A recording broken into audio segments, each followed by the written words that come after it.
Hello, everybody. Hola, me llamo Andrea, soy la dueña de 21 Bridges. Thank you so much for coming out to my second episode of the 21 Bridges Languages podcast. I'm so excited. Today, we're going to be talking about from textbook to real life, how to make Spanish fun again for your child.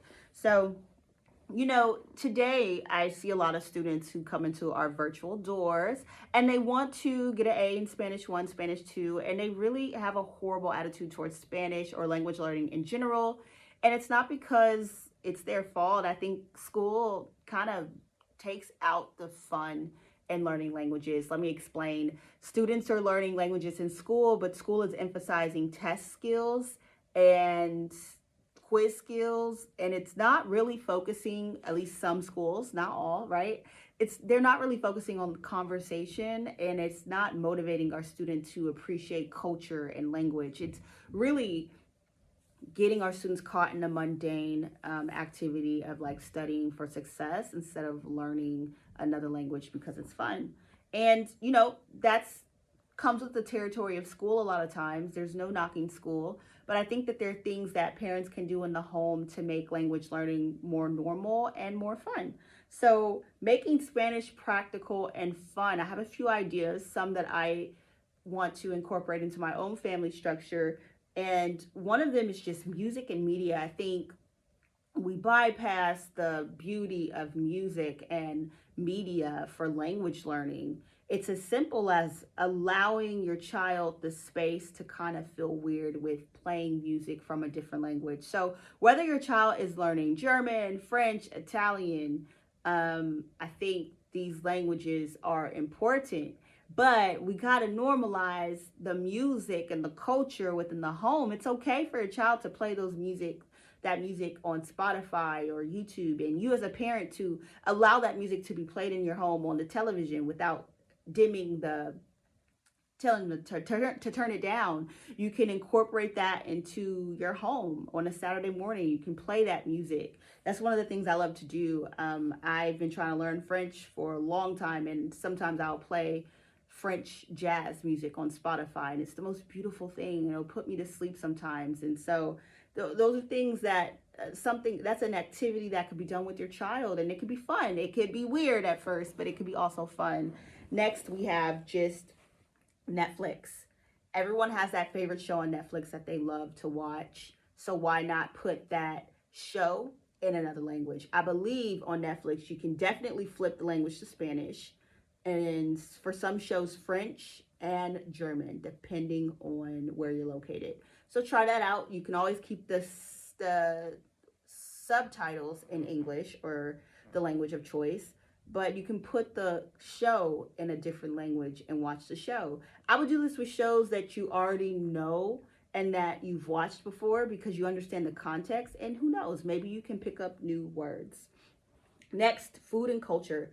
You can have a cultured night within your home where you as the parent, you cook food with your child, or you encourage your child to cook a meal. Find a recipe online, put these kids to work, and have them cook a meal from a Spanish-speaking country. It doesn't have to be something complicated like paella, but it could be something like taco night or flautas from scratch. These are really fun recipes. There's a lot of recipes out there on allrecipe.com and other websites. You just put that into Google.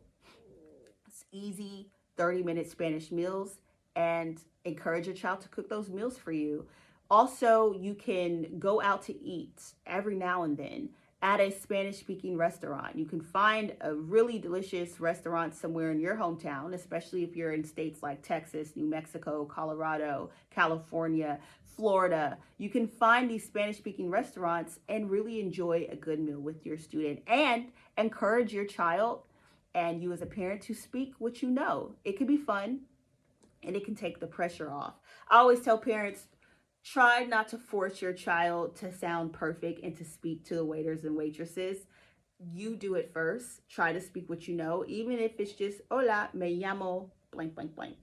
And then your child can follow suit based off of what they see you do. And if you don't know a lot of Spanish, you can Google a few fun phrases. Next, I would say,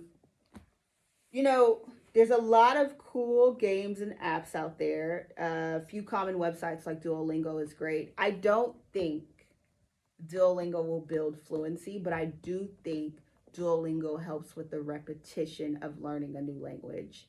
And it forces your child to speak based off of what they hear, which can help with long term memory. Conversational skills, I do think you need to be pairing your child with someone at a place like 21 Bridges where they can speak everything they know freely without the fear of judgment and the pressure of receiving a good grade. Also, Conjuguemos is like a really great website that I use with my students just so they can practice the verbs and how to conjugate them. Sometimes Conjuguemos is assigned as homework for school and students hate it because they know they have to get this A to it's worth 15% of their grade. But at 21 Bridges, there's no grades involved. So they're just doing Conjuguemos to focus on the verb conjugations. Last but not least, these approaches work because it builds the long-term memory and it normalizes the foreign nature of language. I think there's a lot of shame with speaking languages because people want to sound perfect, but no one sounded perfect learning their mother tongue when they were learning as a child. And so when you learn a new language, you take on the form of a child, which can feel really humiliating. And you have to be okay with sounding imperfect, which is why I love conversational Spanish at 21 Bridges Languages, because it gives our students the opportunity to become normalize being comfortable with the uncomfortable, which is why I think everyone should learn another language. It's humbling. So, Spanish is powerful. Language learning is powerful for our students.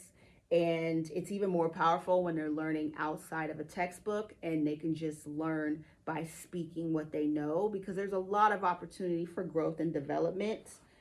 Next time, we'll talk more about the mistakes that students make when they're learning a new language and how they can be more comfortable with being uncomfortable. Until next time, thank you, parents, for listening. I hope to see you during our third episode of 21 Bridges Languages. Till then, remember, language is a bridge, not a barrier, and I hope to see you next time. Adios.